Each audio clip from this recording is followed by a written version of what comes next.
How you doing? Mr. Man book again. 24th book this time, and it is Mr. Dizzy. Mr. Dizzy was, to be quite honest, not very clever. If you were to ask Mr. Dizzy what was the opposite of black, he'd say, the opposite of black is, pink. He lived in a house on a hill which he'd built himself. A not very clever house.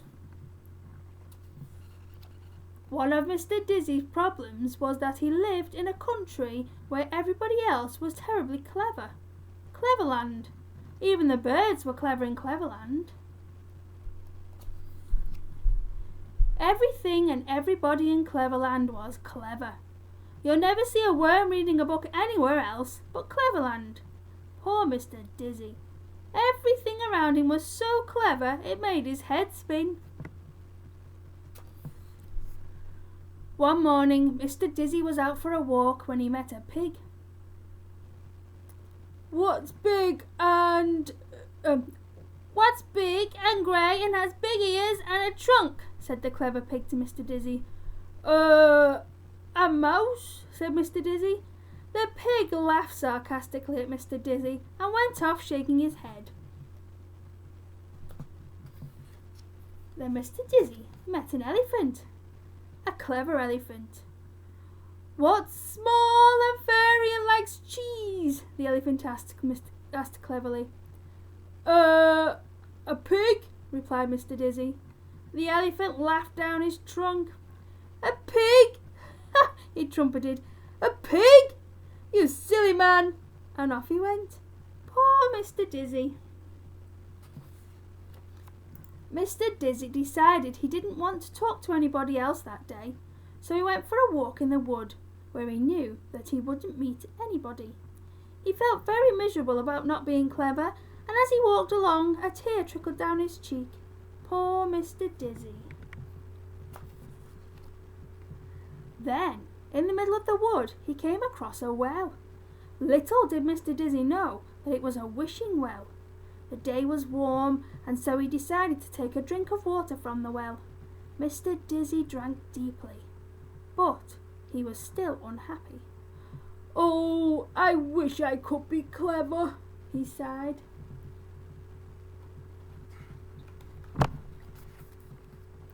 Little did Mr. Dizzy know that whoever drinks deeply from the water at the wishing well, his wish will come true.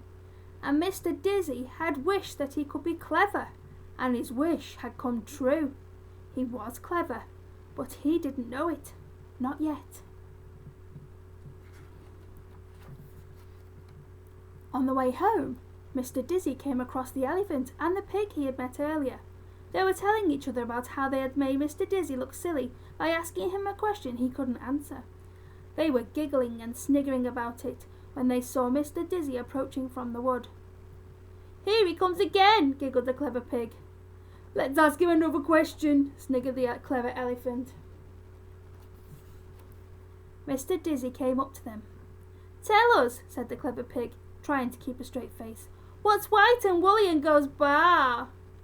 Why, a sheep, of course, replied Mr. Dizzy. The pig and the elephant were amazed. To tell the truth, so too was Mr. Dizzy. He suddenly felt very, very clever. It was not an unpleasant feeling.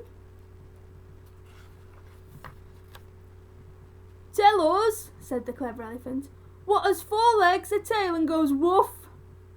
How easy, replied Mr. Dizzy. A dog, of course. The clever pig and the clever elephant couldn't understand how Mr. Dizzy had become so clever in one morning.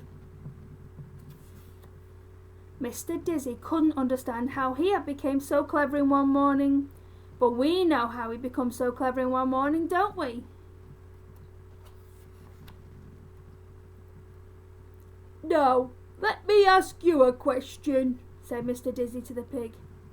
You, grunted the pig rudely, you ask me a question? Don't be ridiculous. There's no question you could ask me that I couldn't answer. Really? Replied Mr. Dizzy. Well then, Can you tell me what's fat and pink and goes a tissue? A tissue. What's fat and pink and goes a tissue? A tissue? Repeated the pig, looking worried. There's nothing that's fat and pink and goes a tissue. A tissue. Nothing, said Mr. Dizzy, and he tickled the pig's nose. A tissue! A tissue! Sneezed the pig.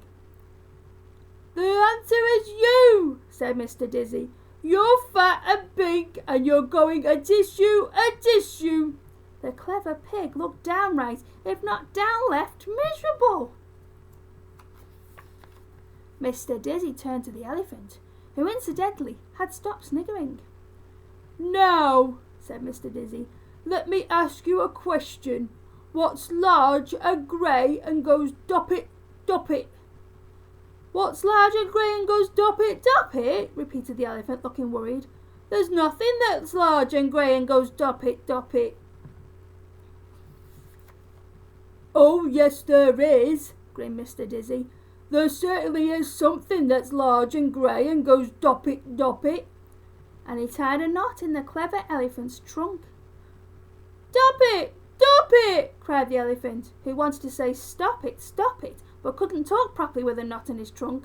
Mr. Dizzy grinned and went home. I suppose do think that's funny, said the elephant. Oh, Mr. Dizzy became clever. I like that. Not nice when people laugh at you, but he showed them, didn't he? Hope you enjoyed that story. I'll have another one for you tomorrow. Shall we see what's next? Mr. Dizzy. Oh, Mr. Impossible tomorrow. Mr. Impossible. So that might be interesting. And until tomorrow, bye-bye.